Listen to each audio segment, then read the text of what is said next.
Hi, this is Jason. Before we hop into this week's episode of the Speak with People podcast, I want to make sure you knew about two exciting opportunities. The first is, have you heard about our healthy communication skills training program for your company or organization? This is an opportunity for you to invest and build in the communication culture of your organization. When you do, we know and we have seen that staff morale, staff unity go through the roof, and you'll be able to deepen your customer and client relationships by building a healthy and strong communication culture. The second is this. We're in this series called How to Tell a Really Good Story. We have a free gift for you. If you just go to speakwithpeople.com/reallygoodstory, there's a free download that will help you walk through how you can tell a really good story. Now, get ready for this week's episode of the Speak with People podcast. Welcome to the Speak with People podcast. My name is Jason Raitz, and I'm so excited that you are joining us today. At Speak with People, we believe that healthy communication is oxygen for your relationships and your leadership. So whether you are communicating one-on-one, to a team, from a stage, from a screen, we really hope that our time today encourages you, challenges you, inspires you to breathe life into your world with your communication. Well, before we hop into today's exciting end to this incredible series we've been in with a great guest, I just want to ask you a question. Where do you turn to help grow your communication skills? Have you ever thought about investing and hiring and bringing on a coach to help keep you accountable and help you to improve your communication skills, whether you communicate one-on-one, to a team, from a stage, or from a screen? If you have, check out speakwithpeople.com/coaching. We have different coaching packages available for the different levels of communication that you may be a part of. All right, well, we are in our very last week of this series, How to Tell a Really Good Story. If you've missed any week of the series, just head to wherever you listen to podcasts, or you can go to speakwithpeople.com/podcast or to our YouTube channel and catch up on all of them. And today we finish with a look at how do we craft irresistible stories? Like how do we write in a way that people will really want to listen, will really want to read, will really want to be engaged? And that kind of writing would be exciting, wouldn't it? I mean, if maybe you write a weekly newsletter or a monthly newsletter, or you're writing something to your company or to your family, wouldn't it be something if they're just excited to get, your writing from you? So today we're going to we're going to dive into this idea and the magic of storytelling through writing and the art of weaving narratives and leave our readers hungry for more. So whether you're a budding author, a seasoned storyteller, we can't wait to kind of unveil some of these secrets and dive deep into this. And today we are joined by author Joshua Rutherford. He is a screenwriter turned fiction storyteller. He has many books on Amazon, and it's just such an honor to have him on the podcast. Joshua, welcome to the Speak with People podcast. Oh, thank you so much, Jason. I really appreciate it. Absolutely. Love having you here. Hey, before we hop into the conversation, maybe you could just give our listeners a little more of your story, who you are, what you do, all that kind of stuff. Yeah, definitely. So I've been a writer for a while now. And as you alluded to, I started off more in the film industry, or more in that world, so to speak. That's what I studied in college, film and video. And after college, I had aspirations to be a filmmaker, specifically a screenwriter. So I went down that path, started writing screenplays, entered some screenplay competitions, and kept going at it. And then the Great Recession hit. And that really, not to date myself, but that really kind of threw a wrench into many of my plans for many reasons. And I kept chugging along with screenplays, but ultimately I found that it was a tad unsatisfying, because my audience was always a audience of one, like a producer or a literary manager. So then I transitioned to writing novels and short stories, and I haven't looked back since. Wow. That's really exciting. So this is a little bit of a tangent. So sorry, this wasn't in the kind of some of the questions I prepared, but I'm always fascinated to ask writers or copyright, what do you think the wave of AI is going to do to the writing world? Oh, that's a great question. I believe I've heard this like recycled or repeated through articles and posts on AI. I think I'm being optimistic here and hopeful. I think that will create more opportunity versus less in the writing world. And the reason for that is because AI, I just don't foresee it deviating from standards and practices that are kind of inherent with let's say, corporate communications or with standard communications. Yeah. I think it will be challenging because AI will probably be better at, say, things like grammar. Right. But creative writers, I think, will really flourish in this time because that is how we will stand apart. That's how we'll Mm, present voices that have not been made available up until now. I love that. I love it. Okay, so kind of dive into your personal journey with us as experiences as a storyteller. What kind of initially drew you in to the world of stories and storytelling and writing? Oh goodness, so much. I would say probably, and going way way back, I've always been a reader, and I've always been drawn to stories. It's just something that has always really captivated me, Yep. and has really kind of pulled me in. So from a very young age, I was a bookworm. Mm, I loved reading and everything, and from yeah. there, I could always just imagine myself within the stories, and kind of nearing kind of young adulthood and middle school and high school and then in college, I really wanted to be a part of the storytelling process of putting myself out there and really telling a narrative that was near and dear to my heart. And that's when I started experimenting with writing my own stories, and where I thought, possibly putting stories on the big screen, and now putting stories on a Kindle or on a book. Yeah. Yeah, so kind of just naturally and organically kind of progressed out of my curiosity. Mm. So diving into your personal life a little bit, was it your parents or was there an influence early on that you think helped cause you to be a bookworm, or was it just this natural, fascination and draw to books? I'd say it was probably more natural. I'm an introvert by nature, and there was no influence within my social circle, from my family and friends, that really kind of pushed me towards this. I just gravitated towards it on my own. I mean, no writers to speak of in my family. Three of my four best friends from high school, who I still keep in touch with, are actually computer engineers. So there's no, there's not a lot of creative influence in my Yeah. circle. But probably that absence of a creative like influence or structure, maybe that's what led me, kind of in retrospect, towards more creative industry or towards more creative processes, because it was something that was not common in my Yeah. world. It was foreign to me and something that I just had an innate curiosity. And being an introvert, reading a lot, writing is just something that really had a pull on me. Mm. So, again, one more question, because I'm just always so curious to ask leaders and communicators and writers. Now, as a parent, you've got elementary age kids. Is there anything that you do, or have done to instill reading in them, or I know we've got lots of parents who listen to the podcast, and we're always looking for good parenting advice when it comes to putting good skills, for our kids. So, wondering if there's anything you do with your kids when it comes to reading. I'd say, and this is probably very common, but of course, nighttime reading, bedtime Hmm. reading is Yep. definitely something that I do. And it's something not only that I do, but I really look forward to.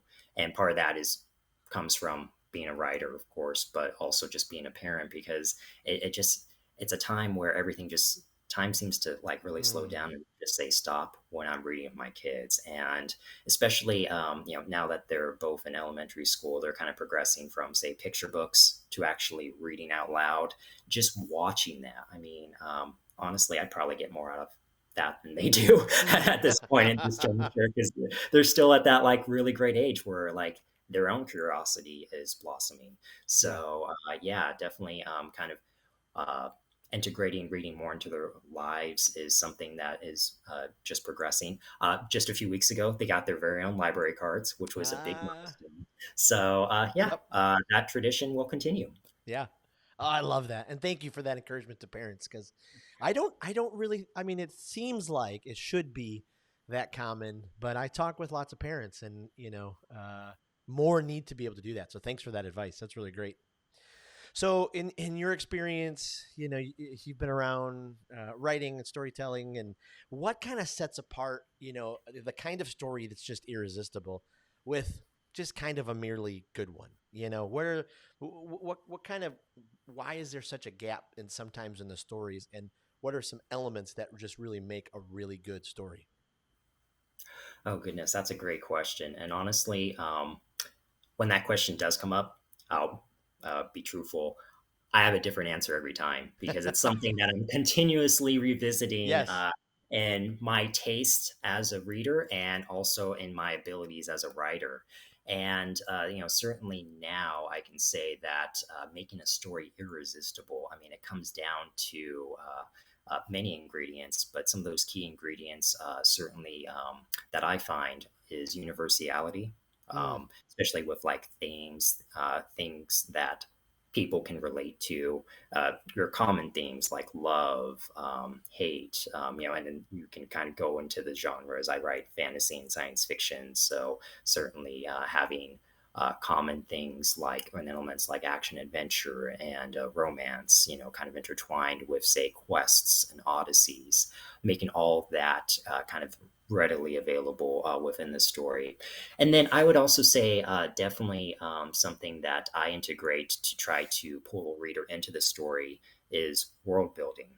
mm, And that's not limited to science fiction or to fantasy, and a lot of people will attribute to that. But really, some of the best writers that I've read, if they're writing, say, a story about where they grew up, kind of really being pulled into that, and kind of experiencing that fictional or non-fictional environment, and then with that, kind of the characters just like organically just will have yeah. their own, let's say, dialect or own way of saying things. I think really kind of inputting that uniqueness and that Mm, originality is something that is essential to kind of pulling, yeah, a reader in. So definitely in terms of universality and world building, and then also having that personal connection. Those are mhm. the things that I try to integrate within my writing.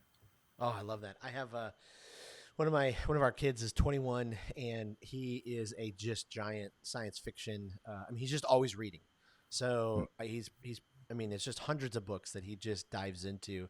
And I've asked him some of the times, some of these questions, and just what you said, like he talked about some of those elements just to be able to pull them in.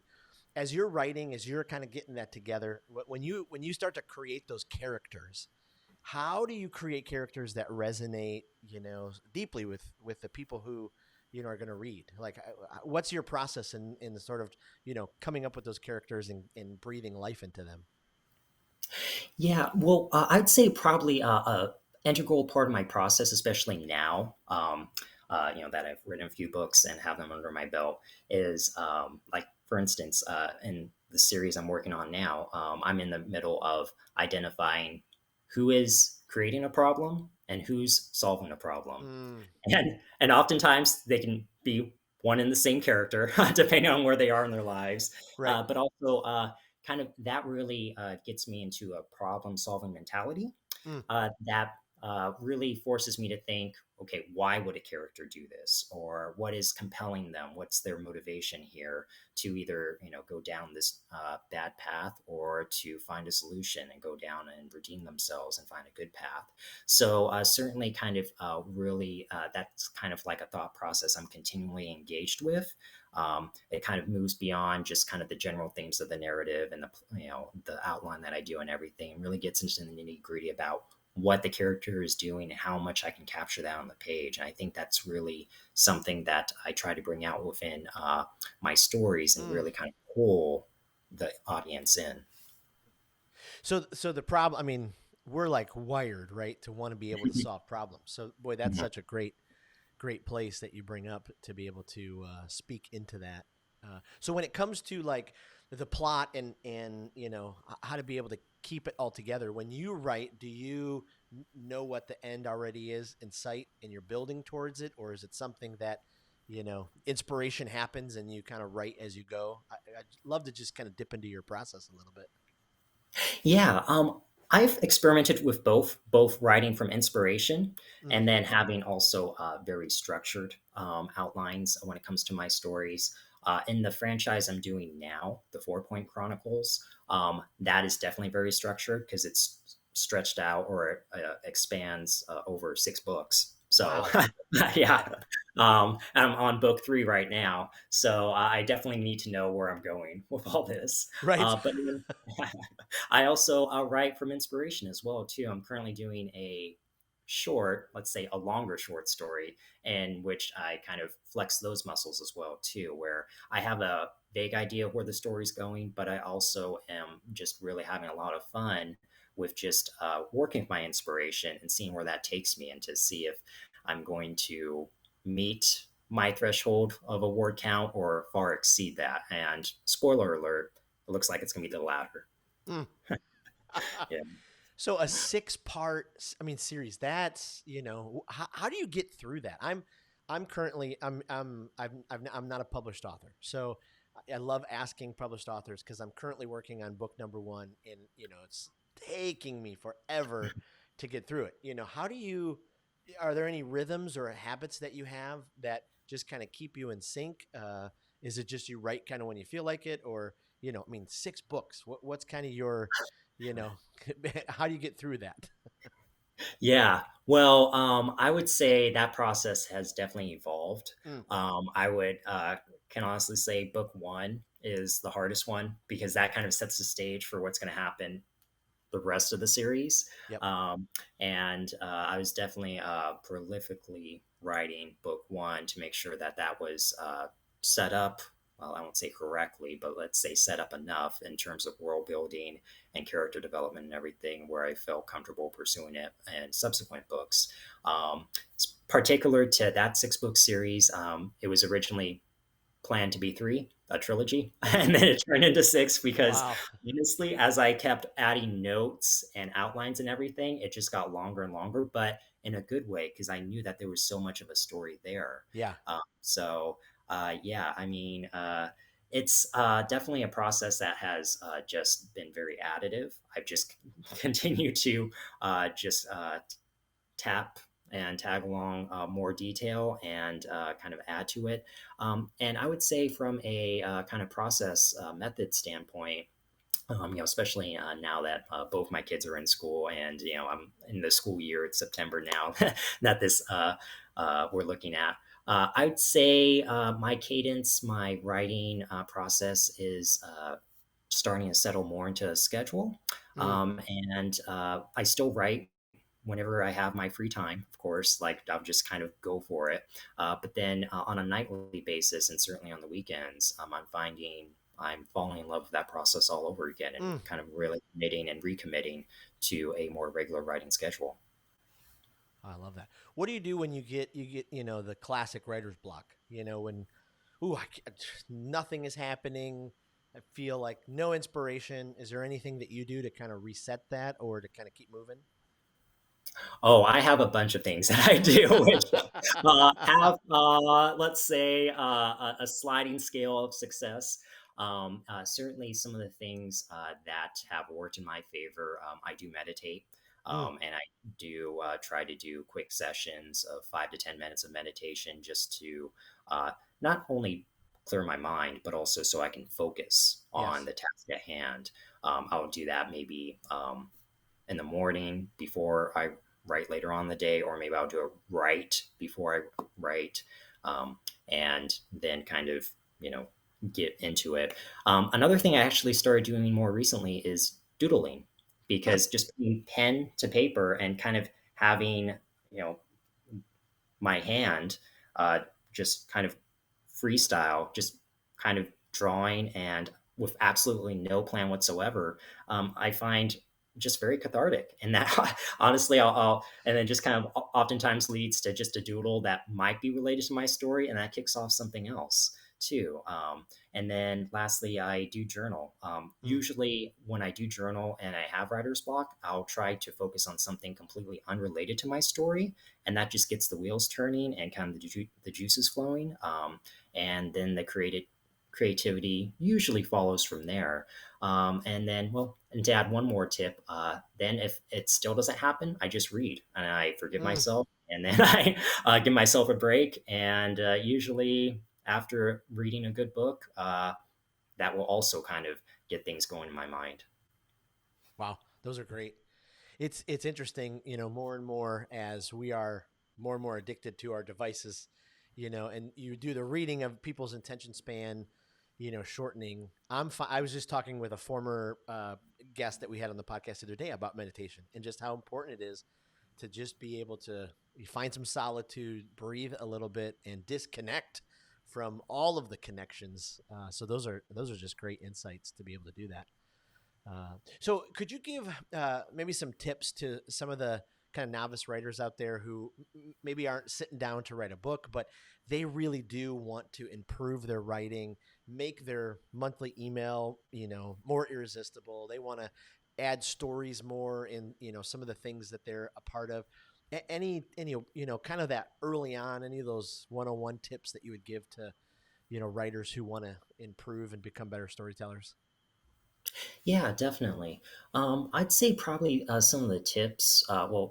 To start off with, don't be afraid of writing, of just starting in small pieces. Mm, Some of the things I oftentimes hear is, writers wanting to tackle the great American novel, but because they are, let's say, skeptical or apprehensive about taking on such a large project, they can't even get a word on a page right. just to begin. So definitely small pieces, small chunks just to start. It's just very rewarding Mm, intrinsically. Just to actually get started on something and to really just put a word to the page or words to the page as those start tumbling out. yeah. And then, gosh, another tip I would say is, certainly be very, very uh, appreciative of your own voice. Mm, Um, I was previously in Toastmasters, and one of the things I saw with speakers and then later also with writers too is they would try to emulate or copy or refer to other great writers or mm, speakers and everything, which is great. Don't get me wrong, that sure. inspiration is completely necessary. But at some point, you have to realize that you have to step away from who you want to follow and then carve your own path. And the voice that comes out in that, it might not be what you expected, but it's yours. Mm, And that's what people are going to actually buy or buy into and want to hear more about. So at some point, the training wheels have to come off and you have yeah. to actually speak your own voice and for everything that it's worth. Wow. That's really good. I was going to mention that because I remember reading that about you at the Toastmasters. So, I mean, you talked earlier about how you sometimes kind of are on the introverted side. Did Toastmasters help with, just your communication? Did it help with, how are you? I guess what I'm trying to ask is, I've met a lot of speakers, musicians who are introverts, but they get on stage and they just come alive.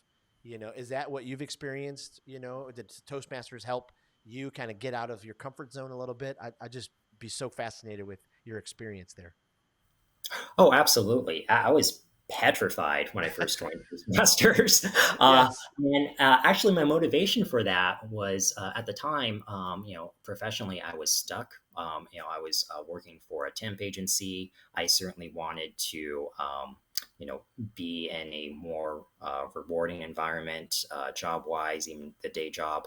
So I knew I needed to stretch my wings. And I joined Toastmasters from a business perspective Mm, to increase my professionalism. And what I actually found was actually improved my storytelling because I was not only developing my own voice, but I had the privilege of listening to other people tell their stories. And I picked up an ear for, say, dialect and for just nuances that come with public speaking. And as I mentioned, I was an aspiring screenwriter and I mm. just like that, let's just say, appreciation that I developed with Toastmasters of also the creative side of putting together a speech. That's something that I cultivated in my time there. And now I'm definitely a lot less nervous when it comes to public speaking. Yeah. The pandemic certainly didn't do me any favors when it comes to public speaking since we're all holed up. But also, I'm revisiting the idea of joining another Toastmasters club now that things have started to open up again and actually seeing people in person. Wow. Yeah, that's incredible. I mean, just even from a, as a professional point of view, it, I've found that any investment you can do in your public speaking really does help so many avenues of your leadership and your business career. And so to be able to Absolutely. do that is just great. So when it comes to collaborating, I mean, a lot of writing when you like you've sat down, you're writing a book. Do you have a team that you like ask questions to or bounce ideas off of, or other authors that you're like, oh, this, or do you kind of just get your head down and kind of get the story done and then wait till the editors, kind of do do all of their thing? Definitely the latter part. Just being a busy dad and working from home and everything. It's definitely, I'm focused on what I have to produce. I'd say probably more than 90%. I'm kind of within my own head, although um, I would say now I'm trying to take advantage and find a more expansive network to help with my writing, because I've been doing this for a little while and I also want to grow and to try to approach writing differently. Mm, I've met one or two author friends who are kind of in the same boat, who are looking to expand their audiences, and then also looking to be a little bit more open about sharing things in the beta stage and things that are a little bit more yeah. rough or raw, so I can get some additional insights. So, and I've done that earlier before in my writing careers in different kind of spurts, so to speak. Again, the pandemic didn't help, but now that things, yeah, seem to be a little bit more accessible in person and even online, I should say. I'm exploring new avenues in which to share my writing and to get and bounce ideas off of. Mm. Are there any places that you would recommend for aspiring writers, to go to learn more about the craft, or, um, whether it's them starting their own blog, or any tools or resources, anything that you'd say, hey, if you want to be a writer, check out these resources or start these habits. Yeah, certainly, I am a self-published author, and I would say self-publishing platforms are definitely something that it's very low investment, something that you can just go ahead and start, and also see how others have started as well Yeah, too. Whether it be yeah, Booksy is one, Panana, Inkit. Those are just, you can get started right away, but also see how other aspiring and even working authors are using those platforms to grow their audiences. That would be a great starting point, and one I wish I had back in the day in high school and mm, college. Uh, yeah, to kind of get started and just get myself out there in the world. But yeah, certainly that opens up so many possibilities I in love that. terms of, yeah, finding your audience and finding yourself. Have you read your books to your kids? I'm always curious. Or are they not quite at an age yet where it would be good for them, or is it? Yeah, I mean, most of my uh, works are for young adults and yeah, above, or like middle grade. So they're kind of being in early elementary school. They're not not quite quite there yet. there Yeah, yet. Yeah, not quite there yet. But I'd say certain elements they're definitely into, say, medieval fantasy, and kind of are slowly exploring that. So I look forward to the day when I can share my writing with my kids. And in fact, another side project in addition to the 6 book series. I'm pursuing a nonfiction work, a memoir of sorts, that is actually dedicated to my 2 sons. oh, So that is something that I want them to read one day when they're of age, because it's of course near and dear to my heart. oh, I love that. I love that. I had a podcast guest a couple of weeks ago who basically he's at the tail end. He's just about to retire and all that, but he's like, what can I leave as a legacy for my kids? And he just spent time doing exactly what you're talking about. And what a gift, what a treasure that will be for your family. Yeah, yeah, absolutely. I love that.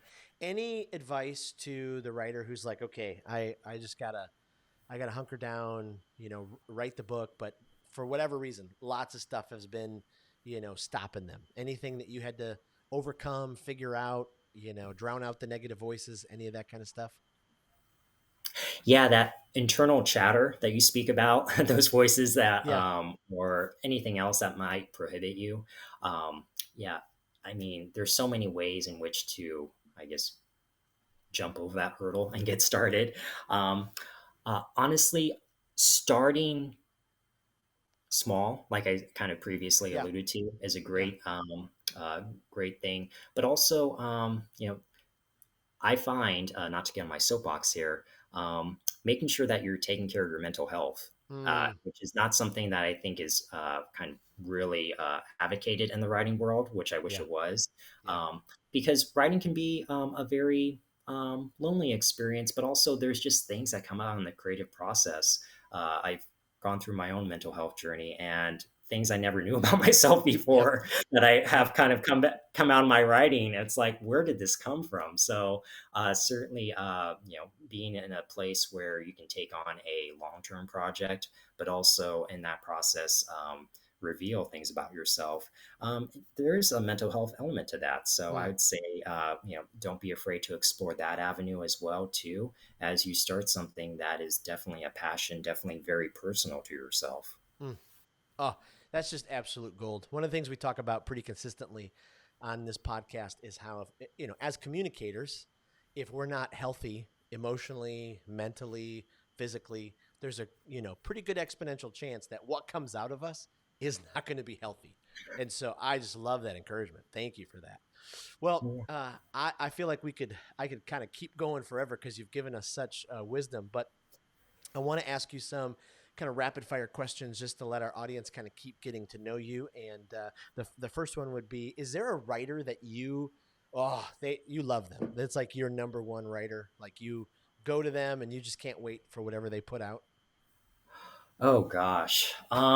You know, there's so many right now. Yeah, that like I'm reading through. I would say, uh, gosh, I'm currently in the middle of Quiet by Susan Cain. I Mm, want to make sure don't cross my authors or anything. That's something that has really kind of pulled me in, especially being an introvert. mm, So yeah, that is something. Also, I've been reading Annie Duke. mm, Thinking in Bets. So right now, my reading list is more on the nonfiction side, but I'm just really engrossed in those writers and the titles that they're putting out because it provides me, as a reader and a writer, a different way, a different perspective of looking at mm. things that I have come across in the world. That and it's like it never occurred to me. Oh, that's how they view it. So I Yeah. think putting myself behind a different lens, those writers and the works they put out, that's what really is attracting me right now. Mm. Is there a podcast that you love that fills you up? That's either development stuff or guilty pleasure stuff that you're just like, oh, I can't wait for the next episode to air. Oh gosh. For a little while there, I was addicted to. I want to say the podcast is the art of masculinity, Mm, which sounds very gender specific, sure. but uh, but the caveat to that is that some of the lessons or the takeaways from that I found not only interesting from a male perspective, but I felt that they touched upon a lot of things that could apply to other genders as well Mm, too. And it's just like really interesting. Again, kind of getting that perspective, whether I agree with it or not, sure. that is outside my own lens. That's what I really gravitate towards. And then my Spotify list is just all over the place. I love it. Okay, last question. Is there uh, with your former screenwriting days, is there a TV show that is just you just love the writing of this show? That you're like, every episode is like just perfectly done. Ooh, boy, that's a long list. Gosh, I am uh, in the middle of rewatching Justified, which was a mm, show on FX. uh-huh. It ended years ago. But what I liked about that is there was really a sensibility towards Appalachia. Mm, Um, my dad's in West Virginia right now. And kind of like picking up on that and kind of the coal mining community and yep. everything. and how that was integrated into the show. That really just kind of really pulled me in. And then some other, when it turns to kind of the writing, I just finished the third season of Ted Lasso, which I thought, like the 3 seasons. I'm glad they kept it at 3 seasons. I'm sad that it's not going to continue, Right. but I'm glad, Yes. especially.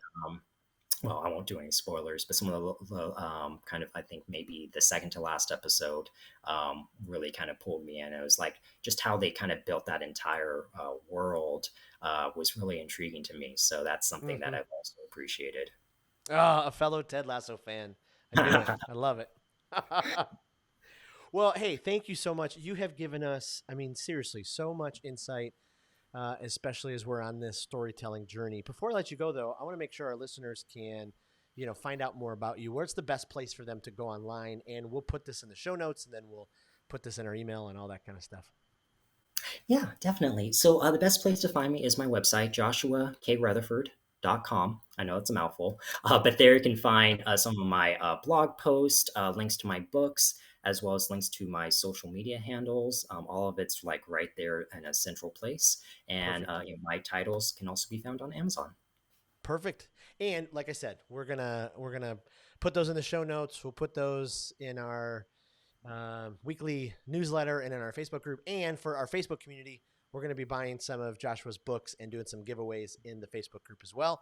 So we can't wait to get some of those in your hands. Joshua, thank you so much for your time today. This was just incredible, and just appreciate you being on the podcast. Oh, thank you, Jason. It was a pleasure being here. And yeah, I thoroughly enjoyed our conversation. Yeah, thank you Absolutely. again. And thank you again for being on the podcast every single week. We so appreciate you, our listeners. Just want to remind you, every single like, every comment, every review on Apple or Spotify just means the world, because those Facebook and social media algorithms love to get it in people's hands once those reviews are there. So thank you again for doing that. Again, make sure you check out the Speak with People community group, because every week we're doing giveaways of the incredible authors and leaders, their books and some of their writings that have been on the podcast. Thanks again for being a part. Hopefully you've been challenged, encouraged, inspired to elevate the importance and practice of healthy communication in your life and leadership. My hope is that our time today encouraged you to speak with people and not at them. Thanks again, and we'll see you next week.